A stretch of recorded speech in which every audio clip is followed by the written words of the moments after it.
Hi mga person! This video nga po pala is part 2 nung gala namin sa SM Mall of Asia.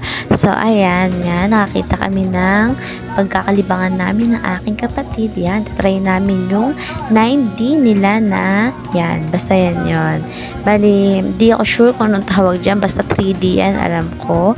Yan yung parang roller coaster, yung ganon, yung pipili ka ng game, tapos yan, mapapanood mo.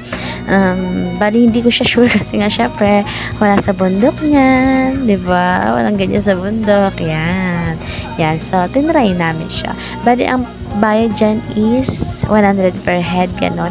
Hindi ko lang sure kung ilang minuto kami nagtagal dyan, basta ganyan. So, ayan na nga, binibidyoan na kami ng asawa ko. Yan, tapos may mga makukulit na bata na sige, akit-akit sila dun. Gusto rin nilang sumakay. So, ayan, bali, napili nga pala namin video dyan is yung haunted house. So, nakakatakot siya. Basta ganyan, patili-tili lang kami dyan. Gulat-gulat, gano'n. Bali, mas maganda nga siguro kung yung pinili din namin is yung roller coaster para mas exciting, gano'n. Suspend, nakakatakot talaga. Yung gulat-gulat ka talaga, gano'n.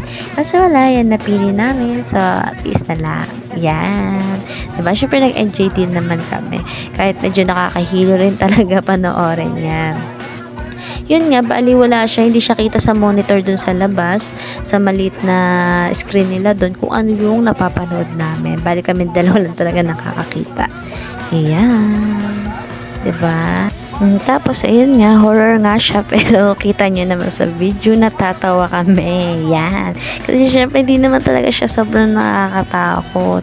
Nakakagulat lang, ganun. Kaya natatawa kami. Mas pet ko talaga kung roller coaster.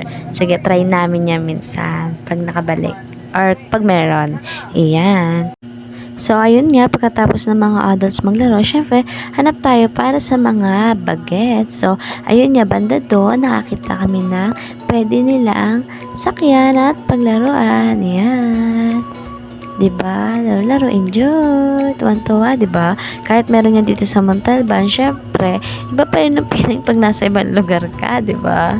Yan, enjoy nila. Bali, naka-fast forward na nga yan yung video kasi medyo mahaba siya talaga. Kayo na lang mag-isasawa. Pero syempre, panoorin nyo hanggang dulo. To support me, diba? Dapat ganun. Syempre, pagkatapos dyan, sasakay ulit sa iba. Ayan. Sakyan natin lahat. Para enjoy yung bagets.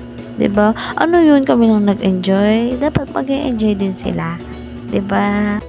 Saka yun nga, syempre masarap talaga sa feeling na makikita mong nag-e-enjoy, masaya yung anak mo habang naglalaro, 'di ba?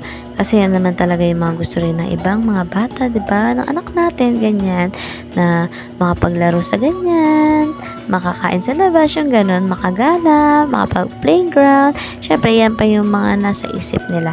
Syempre, pang bata pa sila, enjoy lang yung life, 'di ba? Ibigay natin yung mga kaya natin ibigay. Saka syempre hindi naman laging meron, 'di ba? Kaya pag may sobra, 'di ba? Bakit hindi, 'di ba? Iano natin sila, i-treat natin sila, igala natin sila.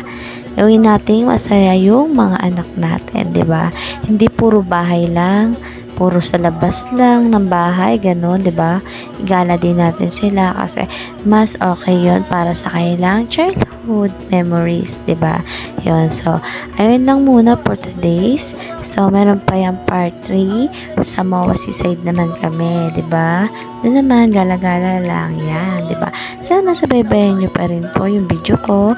That's all po. Thank you. Maraming salamat.